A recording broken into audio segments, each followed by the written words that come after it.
ಪ್ರೀತಿಯ ವೀಕ್ಷಕರಿಗೆ Shankaranand TV YouTube ವಾಹಿನಿಗೆ ಸ್ವಾಗತ ಸುಸ್ವಾಗತ. ಇವತ್ತಿನ ವಿಡಿಯೋನಲ್ಲಿ ವೃಷಭ ರಾಶಿಯವರ ಮಾರ್ಚ್ ತಿಂಗಳ ಮಾಸ ಭವಿಷ್ಯ ಯಾವ ರೀತಿಯಾಗಿದೆ ಅನ್ನುವಂತಹ ಮಾಹಿತಿಯನ್ನು ತಿಳ್ಕೊಳ್ಳೋಣ. ಅದಕ್ಕಿಂತ ಮುಂಚಿತವಾಗಿ ಯಾರಾದರೂ ಶಂಕರಾನಂದ ಟಿವಿ ಯೂಟ್ಯೂಬ್ ವಾಹಿನಿಯನ್ನು ಸಬ್ಸ್ಕ್ರೈಬ್ ಮಾಡ್ಕೊಂಡಿಲ್ಲ ಅಂದರೆ ಸಬ್ಸ್ಕ್ರೈಬ್ ಮಾಡ್ಕೊಳ್ಳಿ. ಪಕ್ಕದಲ್ಲೇ ಇರುವಂತಹ ಬೆಲ್ ಐಕಾನ್ ಒತ್ತಿ, ಅದರಿಂದ ನೆಕ್ಸ್ಟ್ ಅಪ್ಲೋಡ್ ಮಾಡುವಂತಹ ವಿಡಿಯೋಗಳು ನಿಮಗೆ ನೋಟಿಫಿಕೇಷನ್ನ ಮುಖಾಂತರ ಬಂದು ತಲುಪತ್ತೆ. ಹೊಸ ಮಾಹಿತಿಗಳನ್ನು ತಿಳ್ಕೊಳ್ಳೋದಕ್ಕೆ ಸಾಧ್ಯವಾಗುತ್ತೆ ಅಂತ ತಿಳಿಸ್ತಾ, ಈ ಒಂದು ಮಾರ್ಚ್ ತಿಂಗಳಲ್ಲಿ ಬದಲಾವಣೆ ಆಗುವಂತಹ ಗ್ರಹಗಳ ಬಗ್ಗೆ ಮಾಹಿತಿ ನೋಡೋಣ. ಅದರ ಜೊತೆಗೆ ಈ ಒಂದು ಮಾರ್ಚ್ ತಿಂಗಳ ಮಾಸ ವಿಶೇಷತೆಯನ್ನು ಸಹ ನಾವು ಗಮನಿಸೋಣ. 7ನೇ ತಾರೀಕಿನಂದು ಬುಧ ಮತ್ತು ಶುಕ್ರರು ಬದಲಾವಣೆ ಆಗ್ತಾ ಇದ್ದಾರೆ. ಬುಧ ಮೀನ ರಾಶಿಗೆ ಪ್ರವೇಶ ಮಾಡಿದರೆ ಶುಕ್ರ ಕುಂಭ ರಾಶಿಗೆ ಪ್ರವೇಶ ಮಾಡ್ತಾ ಇದ್ದಾನೆ. ಇನ್ನು 14ನೇ ತಾರೀಕು ರವಿ ಮೀನ ಸಂಕ್ರಮಣವನ್ನು ಮಾಡ್ತಾ ಇದ್ದರೆ ಕುಜ 15ನೇ ತಾರೀಕಿನಂದು ಕುಂಭ ರಾಶಿಗೆ ಪ್ರವೇಶ ಮಾಡ್ತಾ ಇದ್ದಾನೆ. 25ನೇ ತಾರೀಕಿನಂದು ಬುಧ ಮೇಷರಾಶಿಗೆ ಪ್ರವೇಶ ಮಾಡಿದ್ರೆ 31ನೇ ತಾರೀಕಿನಂದು ಶುಕ್ರ ತನ್ನ ಉಚ್ಚ ಸ್ಥಾನವಾದಂತಹ ಮೀನರಾಶಿಗೆ ಪ್ರವೇಶ ಮಾಡ್ತಾ ಇದ್ದಾನೆ. ಇದು ಗ್ರಹಗಳ ಸಂಚಾರಗಳು. ಇನ್ನು ಈ ಸಂಚಾರ ಮಾಡ್ತಕ್ಕಂತಹ ಗ್ರಹಗಳು ಯಾವ್ಯಾವ ಸ್ಥಾನದಲ್ಲಿ ಸಂಚರಿಸುತ್ತವೆ ವೃಷಭ ರಾಶಿಯವರಿಗೆ ಅಂದರೆ, ರವಿ 10 ಮತ್ತು 11ನೇ ಮನೆಯಲ್ಲಿ ಸಂಚಾರ ಮಾಡಿದರೆ ಕುಜ 9 ಮತ್ತು 10ನೇ ಮನೆಯಲ್ಲಿಯೂ, ಬುಧ 10, 11, 12 ಮತ್ತು ಗುರು 12ನೇ ಮನೆಯಲ್ಲಿಯೂ, ಶುಕ್ರ 9, 10, 11ನೇ ಮನೆಯಲ್ಲಿಯೂ, ಶನಿ 10ನೇ ಮನೆಯಲ್ಲಿಯೂ, ರಾಹು 11ನೇ ಮನೆ, ಕೇತು 5ನೇ ಮನೆಯಲ್ಲಿ ಸಂಚಾರ ಮಾಡುವಂತಹ ಸ್ಥಿತಿಗತಿಗಳು ಇದ್ದಾವೆ. ಇನ್ನು ಈ ಸಂಚಾರದ ಸ್ಥಿತಿಗತಿಗಳ ಆಧಾರದ ಮೇಲೆ ನಿಮ್ಮ ಮಾಸ ಭವಿಷ್ಯ ಯಾವ ರೀತಿಯಾಗಿರುತ್ತೆ ಅಂತ ಗಮನಿಸೋಣ. ಅದಕ್ಕಿಂತ ಮುಂಚೆ ಮಾಸ ವಿಶೇಷತೆ 8ನೇ ತಾರೀಕು 3ನೇ ತಿಂಗಳು 2024ಕ್ಕೆ ನಮ್ಮೆಲ್ಲರ ಒಂದು ಮನಸ್ಸು ಕೇಂದ್ರೀಕೃತವಾಗ್ತಕ್ಕಂತಹದ್ದು ಶಿವರಾತ್ರಿ ಹಬ್ಬದ ಎಡೆಗೆ. ಆ ಶಿವರಾತ್ರಿ ಹಬ್ಬದ ಕಡೆಗೆ ನಮ್ಮೆಲ್ಲರ ಮನಸ್ಸಾಗ್ತಾ ಇದೆ. ಜೊತೆಗೆ ಅಂದು ಶಿವರಾತ್ರಿ ಹಬ್ಬವನ್ನು ಎಲ್ಲ ಕಡೆಯೂ ಪ್ರಪಂಚದಾದ್ಯಂತ ವಿಜೃಂಭಣೆಯಿಂದ ಆಚರಣೆಯನ್ನು ಮಾಡ್ತೇವೆ. ಎಲ್ಲ ಸನಾತನಿಗಳು ಮತ್ತು ಶಿವನನ್ನು ಇಷ್ಟಪಡ್ತಕ್ಕಂಥವರು, ಶಿವನ ಆರಾಧಕರು ಪ್ರತಿಯೊಬ್ಬರೂ ಸಹ ಈ ಒಂದು ಮಹಾಶಿವರಾತ್ರಿ ಹಬ್ಬವನ್ನು ಆಚರಿಸ್ತಾರೆ. ಅದೇ ರೀತಿಯಾಗಿ ತಮ್ಮೆಲ್ಲರಿಗೂ ಸಹ ಈ ಮಹಾಶಿವರಾತ್ರಿ ಹಬ್ಬದ ಹಾರ್ದಿಕ ಶುಭಾಶಯಗಳು.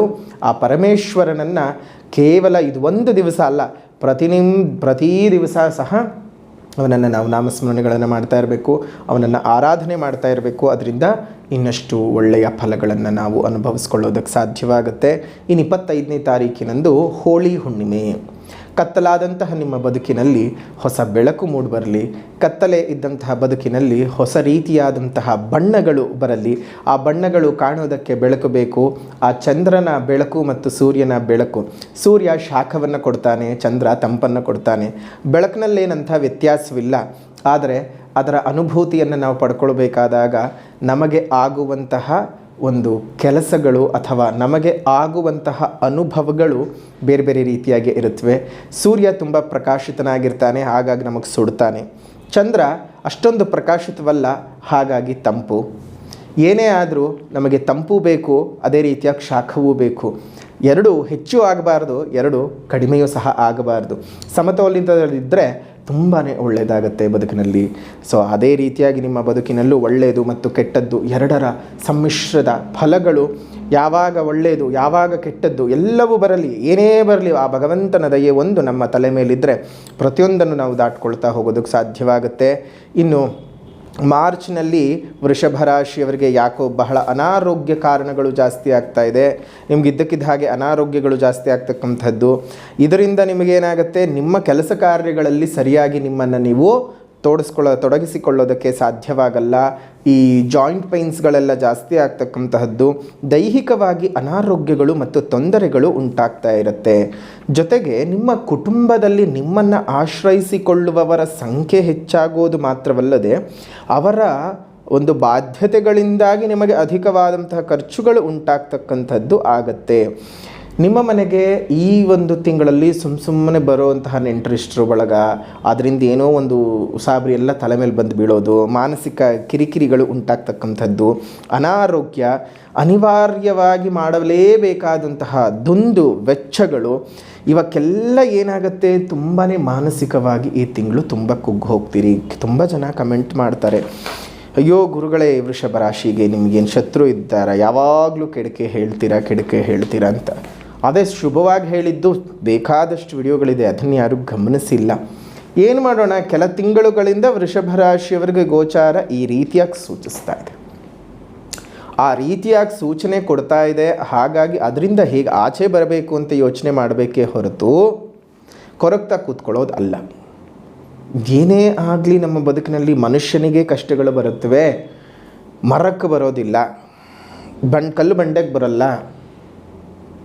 ಒಳ್ಳೆಯದಾಗಲಿ ಕೆಟ್ಟದ್ದಾಗಲಿ ಮನುಷ್ಯನ ಜೀವ ಅಂತ ನಮಗೆ ಪಡ್ಕೊಂಡ ಮೇಲೆ ಪ್ರತಿಯೊಂದನ್ನು ನಾವು ಸಂಭಾವನೆ ಮಾಡ್ಕೊಳ್ತಾ ಹೋಗೋದನ್ನು ಕಲ್ತ್ಕೊಳ್ಬೇಕಾಗ್ತದೆ.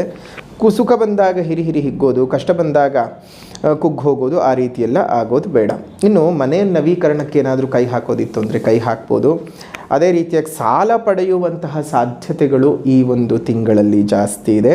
ಹಣ ನಿಮಗೆ ಜಾಸ್ತಿ ಖರ್ಚಾಗುವಂತಹ ಪರಿಸ್ಥಿತಿ ಉಂಟಾಗುತ್ತೆ. ಏನಾದರೂ ಹಳೆ ವಾಹನಗಳನ್ನು ಖರೀದಿ ಅಥವಾ ಮಾರಾಟ ಮಾಡೋದ್ರಿಂದ ನಿಮಗೊಂದಷ್ಟು ನಷ್ಟಗಳು ಉಂಟಾಗ್ತದೆ.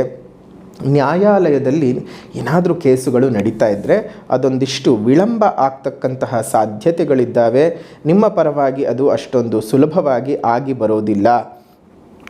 ಇನ್ನು ಅದೇ ರೀತಿಯಾಗಿ ಓನ್ ಬಿಸ್ನೆಸ್ಸನ್ನು ಮಾಡ್ತಕ್ಕಂಥವ್ರಿಗೆ, ಸ್ವಂತ ವ್ಯವಹಾರವನ್ನು ಮಾಡುವಂಥವ್ರಿಗೆ ಆದಾಯ ಸ್ವಲ್ಪ ತೃಪ್ತಿಕರ ಅಂತಲೇ ಹೇಳಬಹುದು. ಅದೇ ರೀತಿಯಾಗಿ ಈ ಸಿನಿಮಾ ಕ್ಷೇತ್ರದಲ್ಲಿರುವಂಥವ್ರಿಗೆ, ಕಲಾಕ್ಷೇತ್ರದಲ್ಲಿರುವಂಥವ್ರಿಗೆ ನಿಮ್ಮ ಪ್ರತಿಭೆಯನ್ನು ಗುರುತಿಸಿ ಗೌರವಿಸಿ ಸತ್ಕಾರವನ್ನು ಮಾಡ್ತಕ್ಕಂತಹ ತಿಂಗಳಾಗಿರುತ್ತೆ ಮಾರ್ಚ್ನ ತಿಂಗಳು. ನಿಮ್ಮ ಪ್ರತಿಭೆಗೆ ಬೆಲೆ ಸಿಗುವಂತಹ ಸಾಧ್ಯತೆಗಳು ಜಾಸ್ತಿ ಇದ್ದಾವೆ. ಅದೇ ರೀತಿಯಾಗಿ ಈ ಒಂದು ಸಾಹಿತಿಗಳಿಗಾಗಿರಬಹುದು, ಕಲಾವಿದರು, ಲೇಖಕರಿಗೆ, ವಿದ್ಯಾರ್ಥಿಗಳಿಗೆ, ಕ್ರೀಡಾರಂಗದಲ್ಲಿ ಇರ್ತಕ್ಕಂಥವರಿಗೆ ಅವರ ಪ್ರತಿಭೆಗಳು ತುಂಬ ಚೆನ್ನಾಗಿ ಕೆಲಸ ಮಾಡೋದಕ್ಕೆ ಶುರುವಾಗುತ್ತೆ. ಜೊತೆಗೆ ಒಳ್ಳೊಳ್ಳೆ ರೀತಿಯಲ್ಲಿ ನಿಮಗೆ ಜೀವನದಲ್ಲಿ ಪ್ರಗತಿ ಕಂಡು ಬರ್ತಕ್ಕಂಥದ್ದು ಉಂಟಾಗುತ್ತೆ. ಅದೇ ರೀತಿಯಾಗಿ ಸ್ವಲ್ಪ ಮಟ್ಟಕ್ಕೆ ಈ ಮಧ್ಯ ತಿಂಗಳ ನಂತರದಲ್ಲಿ ಧನಲಾಭಗಳು ಉಂಟಾಗ್ತಕ್ಕಂಥದ್ದು. ಯಾಕಂದರೆ ನಿಮ್ಮ ರಾಶ್ಯಾಧಿಪತಿ ಶುಕ್ರ 14ನೇ ತಾರೀಕಿನಂದು ನಿಮಗೆ ನಿಮ್ಮ ರಾಶ್ಯಾಧಿಪತಿಯಾದಂತಹ ಶುಕ್ರನು ಉಚ್ಚ ಸ್ಥಾನಕ್ಕೆ ಬೇರೆ ಬರ್ತಾನೆ. ಅದೇ ರೀತಿಯಾಗಿ ಲಾಭ ಸ್ಥಾನದಲ್ಲೆಲ್ಲ ಸಂಚಾರ ಮಾಡ್ತಾನೆ. 10, 11ನೇ ಮನೆಯಲ್ಲೆಲ್ಲ ಸಂಚಾರ ಮಾಡೋದ್ರಿಂದ ಬಹಳಷ್ಟು ಯೋಗಗಳನ್ನು ನೀವು ಪಡ್ಕೊಳ್ಳುವಂತಹ ಸಾಧ್ಯತೆಗಳು ಇದ್ದಾವೆ. ಒಳ್ಳೆ ರೀತಿಯಾದ ಬೆಳವಣಿಗೆಗಳಿದೆ. ಕೆಲವೊಂದು ಸ್ವಲ್ಪ ಅರ್ಧ ಭಾಗ ಕಷ್ಟವಿದೆ, ಅರ್ಧ ಭಾಗ ಸುಖವಿದೆ. ತುಂಬ ತಲೆಬಿಸಿ ಮಾಡ್ಕೊಳ್ಳೋಕೆ ಹೋಗಬೇಡಿ. ಇದು ಗೋಚಾರದ ಸೂಚ್ಯ ಫಲಗಳು. ನಿಮ್ಮ ಜಾತಕದಲ್ಲಿ ಏನಾದರೂ ಒಳ್ಳೆ ರೀತಿಯ ದಶಾಭುಕ್ತಿಗಳು ನಡೀತಾ ಇದ್ದರೆ ಇನ್ನಷ್ಟು ಒಳ್ಳೆ ರೀತಿಯ ದಶಭುಕ್ತಿಗಳ ಫಲಗಳನ್ನು ನೀವು ಅನುಭವಿಸೋದಕ್ಕೆ ಸಾಧ್ಯವಾಗುತ್ತೆ. ನಿಮಗೆ ಗುರುಬಲ ಸಹ ಇಲ್ಲ, ಆದರೆ ಇದೇ ವರ್ಷ ಗುರುಬಲನೂ ಬರುತ್ತೆ ಮುಂದಿನ ತಿಂಗಳುಗಳಲ್ಲಿ. ಮೇ ತಿಂಗಳಿನಲ್ಲಿ ಬರ್ತಕ್ಕಂಥದ್ದು. ಒಟ್ಟಾರೆಯಾಗಿ ನಿಮಗೆ ಒಂದು 65ರಿಂದ 70% ಅಶುಭದ ವಾತಾವರಣ, 30-35ರಷ್ಟು ನಿಮಗೆ ಸ್ವಲ್ಪ ಒಂದು ಶುಭದ ವಾತಾವರಣವೂ ಸಹ ಇದೆ. ಯೋಚನೆ ಮಾಡಬೇಡಿ, ದೈವತಾರಾಧನೆ ಮಾಡಿ, ದೈವತಾರಾಧನೆಯನ್ನು ನೀವು ಇದು ಮಾಡ್ಕೊಳ್ಳೋದ್ರಿಂದ ಬಹಳ ಒಳ್ಳೆಯ ಯೋಗ ಫಲಗಳನ್ನು ನೀವು ಅನುಭವಿಸಬಹುದು. ದೇವರ ಆಶೀರ್ವಾದ ಒಂದಿತ್ತು ಅಂದರೆ ನಮಗಿನ್ನೇನು ಬೇಡ ಜೀವನದೊಳಗೆ. ಸೊ ಹಾಗಾಗಿ ದೇವರ ಆಶೀರ್ವಾದವನ್ನು ಪಡೆದುಕೊಳ್ತಕ್ಕಂತಹ ಒಂದು ಕೆಲಸಕ್ಕೆ ಪ್ರತಿ ರಾಶಿಯವರು ಕೈ ಹಾಕೋದು ತುಂಬಾ ಒಳ್ಳೆಯದು. ಸೊ ಹಾಗಾಗಿ ಈ ಒಂದು ತಿಂಗಳಲ್ಲಿ ನೀವೇನು ಮಾಡಿಕೊಳ್ಬೇಕು, ಯಾವ ರೀತಿಯಾದಂತಹ ದೇವರ ಆರಾಧನೆಯನ್ನು ಮಾಡಬೇಕು ಅಂತ ಹೇಳಿದ್ರೆ, ಮೊದಲನೇದಾಗಿ ಸಾಮಾಜಿಕ ಪರಿಹಾರದಲ್ಲಿ ಇನ್ನೇನು ಶಿವರಾತ್ರಿ ಹೊಸ್ತನಲ್ಲಿ ಬರ್ತಾ ಇದ್ದೇವೆ. ಈಗಲೇ ಬಿಸಿಲಿನ ತಾಪ ತಡ್ಕೊಳ್ಳೋಕೆ ಸಾಧ್ಯ ಆಗ್ತಿಲ್ಲ. ಇನ್ನು ಶಿವರಾತ್ರಿ ಕಳೆದ ಮೇಲೆ ಹೇಗೋ ಗೊತ್ತಿಲ್ಲ, ಅಷ್ಟು ಬಿಸಿಲಾಗುವ ಸಾಧ್ಯತೆಗಳನ್ನು ನಾವು ಈಗಲೇ ತಳ್ಳಿ ಹಾಕೋಕ್ಕಾಗಲ್ಲ. ಈಗಲೇ 30ಕ್ಕೆ ಬಂದು ನಿಂತ್ಕೊಳ್ತಿದೆ. ಇನ್ನು ಚೈತ್ರ ಮಾಸ ಎಲ್ಲ ಬಂತು ಅಂತ ಹೇಳಿದ್ರೆ ಇನ್ನು ಯಾವ ರೀತಿಯಾಗಿರೋದಕ್ಕೆ ಸಾಧ್ಯವೋ ಗೊತ್ತಿಲ್ಲ. ಒಂದು ಹಿಮಂತ ಮುಗಿದು ಶಿಶಿರ ಋತು ಶುರುವಾಗಬೇಕಾದಾಗಲೇ ಇಷ್ಟೆಲ್ಲ ನಾವು ತಾಪಮಾನಗಳ ಏರಿಳಿಕೆಯನ್ನು ನೋಡ್ತಾ ಇದ್ದೇವೆ. ಇನ್ನು ಮುಂದೆ ಬಹಳಷ್ಟು ಏರಿಳಿಕೆಗಳನ್ನು ನೋಡೋ ಸಾಧ್ಯತೆಗಳಿದ್ದಾವೆ. ಹಾಗಾಗಿ ನಿಮ್ಮ ಮನೆಯ ಮುಂದೆ ಮತ್ತು ಮೇಲ್ಭಾಗದಲ್ಲಿ ಒಂದು ಸಣ್ಣ ಸಣ್ಣ ಕುಂಡಗಳಲ್ಲಿ ನೀರನ್ನು ಇಡಿ, ಪಕ್ಷಿಗಳಿಗೆ, ಪ್ರಾಣಿಗಳಿಗೆ ಅಂತಲೇ ಹೇಳಿ. ಅದರಿಂದ ಎಷ್ಟೋ ಪ್ರಾಣಿಗಳಿಗೆ, ಪಕ್ಷಿಗಳಿಗೆ ನೀವು ಕೊಡುವಂತಹ ನೀರು ಬಹಳ ಆಸರೆಯಾಗಿ ಕೆಲಸವನ್ನು ಮಾಡುತ್ತೆ. ಅದೇ ರೀತಿಯಾಗಿ ಅವುಗಳ ಬದುಕು ಸಹ ಉಳ್ಕೊಳ್ಳೋದಕ್ಕೆ ನೀವು ಸಹಕರಿಸಿದ ಹಾಗಾಗುತ್ತೆ. ಅದನ್ನು ನೋಡಿದ ದೇವರು ಸುಮ್ಮನೆ ಇರ್ತಾನೆ? ಖಂಡಿತವಾಗಿ ನಿಮಗೆ ಹರಸಿ ಹಾರೈಸ್ತಾನೆ. ಅದರಿಂದ ದೇವರು ಒಳ್ಳೇದು ಮಾಡ್ತಾನೆ ಅನ್ನೋದಕ್ಕಿಂತ ನಿಮ್ಮ ಮನಸ್ಸಿಗೆ ನೆಮ್ಮದಿ ಸಿಗುತ್ತೆ. ಅದು ಎಲ್ಲಿಂದಲೋ ಬಂದು ಕುಡಿಯುವಂತಹ ಪ್ರಾಣಿಯನ್ನು ನೀವು ಗಮನಿಸಿ, ಅದು ಎಷ್ಟು ನಿರಾಳವಾಗಿ ಇರುತ್ತೆ, ಎಷ್ಟು ಒಳ್ಳೆ ರೀತಿಯಲ್ಲಿ ಅದರ ಒಂದು ಜೀವನವನ್ನು ಮುಂದುವರಿಸ್ಕೊಂಡು ಹೋಗುತ್ತೆ. ಅದೇ ರೀತಿಯಾಗಿ ಮುಂದಿನ ದಿನಗಳಲ್ಲೂ ಸಹ ನಿಮಗೆ ಒಳ್ಳೆ ರೀತಿಯಾಗಿ ನೀವೊಬ್ರಿಗೆ ಸಹಕರಿಸಿದರೆ ನಿಮಗೆ ಇನ್ಯಾರಾದರೂ ಒಬ್ಬರು ಸಹಕರಿಸ್ತಾರೆ ಅಲ್ವಾ? ಒಂದು ಹಣ್ಣಿನ ಗಿಡಗಳನ್ನು ತಗೊಂಡು ಹೋಗಿ ಒಂದು ಸುತ್ತಮುತ್ತ ಇರತಕ್ಕಂತಹ ಯಾವುದಾದ್ರೂ ಉದ್ಯಾನವನಗಳಲ್ಲಿ ಕೊಟ್ಟರೆ ಅದನ್ನು ಅವರು ಬೆಳೆಸ್ತಾರೆ. ಅದೇ ರೀತಿಯಾಗಿ 4-6 ವರ್ಷಗಳಲ್ಲಿ ಹಣ್ಣು ಕೊಡೋಕ್ಕೆ ಶುರು ಮಾಡುತ್ತೆ, ಹೂಗಳು ಕೊಡೋಕ್ಕೆ ಶುರು ಮಾಡುತ್ತೆ. ಪಕ್ಷಿ ಪ್ರಾಣಿಗಳೆಲ್ಲ ಅದರಲ್ಲಿ ಗೂಡು ಕಟ್ಕೊಂಡು ವಾಸ ಮಾಡ್ತಾ ಆಹಾರವನ್ನು, ಆಸರೆಯನ್ನು ಪಡ್ಕೊಳ್ಳುತ್ತವೆ. ನಮಗೆ ಪ್ರಾಣವಾಯುವನ್ನು ಕೊಡುತ್ತೆ. ಪ್ರಕೃತಿ ಉಳಿದ ಹಾಗೆ ಆಗುತ್ತೆ. ಅದರಿಂದ ದೇವರು ಇನ್ನಷ್ಟು ಮೆಚ್ಚುತ್ತಾನೆ. ನಿಮ್ಮ ಮನೆತನಗಳ ಮೇಲೆ ದೇವರ ಆಶೀರ್ವಾದ ಇರುತ್ತೆ. ಅದರಿಂದ ನಿಮಗೇ ತಾನೇ ಒಳ್ಳೆಯದಾಗುತ್ತೆ. ದೇವರನ್ನು ಮೆಚ್ಚಿಸೋ ಕೆಲಸಕ್ಕಿಂತ, ದೇವರನ್ನು ಮೆಚ್ಚಿಸುವ ಕೆಲಸಕ್ಕಿಂತ ದೇವರು ಮೆಚ್ಚಿಕೊಳ್ಳುವ ಹಾಗೆ ನಾವು ಬದುಕೋದ್ರಿಂದ ನಮ್ಮ ಜೀವನದಲ್ಲಿ ಕಷ್ಟಗಳು ಕಡಿಮೆ. ಆ ಹಂತಕ್ಕೆ ನಾವು ಕಷ್ಟಗಳು ಪಡಬಹುದು. ಯಾಕಂದರೆ ಜೀವನದ ಮೌಲ್ಯಗಳು ಅರ್ಥ ಆಗಬೇಕು ಅಂದರೆ ಪ್ರತಿಯೊಬ್ಬನಿಗೂ ಕಷ್ಟ ಬರಲೇಬೇಕು. ಮೌಲ್ಯಗಳನ್ನು ನೀವು ಅರಿತುಕೊಳ್ಳುವವರೆಗೂ ಭಗವಂತ ನಿಮಗೆ ಕಷ್ಟಗಳನ್ನು ಕೊಡ್ತಾನೆ ಇರ್ತಾನೆ. ಅಷ್ಟು ಮಾತ್ರವಲ್ಲದೆ ನಿಮಗೆ ಮಾತ್ರನೇ ಕಷ್ಟ ಇದೆ ಅಂತ ಅಂದುಕೊಳ್ಳುವಂಥದ್ದು ದಡ್ಡತನ ಮತ್ತು ಮೂರ್ಖತನ. ಪ್ರಪಂಚದಲ್ಲಿ ಜೀವಿಯಾಗಿ ಹುಟ್ಟಿದ ನಂತರದಲ್ಲಿ ಪ್ರತಿಯೊಬ್ಬರಿಗೂ ಸಹ ಜೀವನಕ್ಕೆ ತೊಂದರೆಗಳು ಇದ್ದದ್ದೇ. ಇನ್ನು ಆಧ್ಯಾತ್ಮಿಕವಾದ ಪರಿಹಾರ ಏನಪ್ಪ ಅಂತ ಹೇಳಿದ್ರೆ, ಕಾಮಾಕ್ಷಿ ಸ್ತೋತ್ರ ಪಠಣ. ಶ್ರೀ ಕಾಮಾಕ್ಷಿ ಸ್ತೋತ್ರದ ಪಠಣವನ್ನು ಸಂಜೆ 6 ಗಂಟೆಯಿಂದ 6:30 ಈ ಟೈಮ್ನಲ್ಲಿ ಮಾಡ್ತಾ ಬನ್ನಿ. ತುಂಬ ಒಳ್ಳೆ ರೀತಿಯಾದಂತಹ ಪಾಸಿಟಿವಿಟಿಯನ್ನು ನಿಮ್ಮ ಜೀವನದಲ್ಲಿ ನೀವು ನೋಡ್ತೀರಿ. ಅದೇ ರೀತಿಯಾಗಿ ಕಾಮಾಕ್ಷಿ ದೀಪವನ್ನು ಸಹ ಹಚ್ಚೋದು ಮರಿಬೇಡಿ. ಮನೆಯ ಒಳಗಡೆ ಕಾಮಾಕ್ಷಿ ದೀಪದನ್ನು ಹಚ್ಚಿ ಕಾಮಾಕ್ಷಿ ಸ್ತೋತ್ರದ ಪಠಣವನ್ನು ಮಾಡ್ತಾ ಬನ್ನಿ. ನಿಮ್ಮೆಲ್ಲರಿಗೂ ಸಹ ಅನುಕೂಲವು ಉಂಟಾಗುತ್ತೆ. ಮತ್ತು ಮತ್ತೊಮ್ಮೆ ತಮ್ಮೆಲ್ಲರಿಗೂ ಸಹ ಈ ಒಂದು ಮಹಾಶಿವರಾತ್ರಿ ಹಬ್ಬ ಮತ್ತು ಹೋಳಿ ಹುಣ್ಣಿಮೆಯ ಹಾರ್ದಿಕ ಶುಭಾಶಯಗಳು. ನಿಮ್ಮೆಲ್ಲರ ಜೀವನದಲ್ಲೂ ಬದುಕು ಚೆನ್ನಾಗಿರಲಿ, ಬವಣೆಗಳಿಂದ ದೂರ ಆಗಲಿ ಅಂತ ನಾನು ಭಗವಂತನಲ್ಲಿ ಪ್ರಾರ್ಥನೆಯನ್ನು ಮಾಡ್ತಾ ತಮ್ಮೆಲ್ಲರಿಗೂ ಆಶೀರ್ವಾದಗಳನ್ನು ತಿಳಿಸ್ತಾ ಇದ್ದೇನೆ. ಮತ್ತೆ ಮುಂದಿನ ವಿಡಿಯೋನಲ್ಲಿ ಭೇಟಿ ಮಾಡೋಣ. ಅಲ್ಲಿವರೆಗೂ ನಮಸ್ಕಾರ.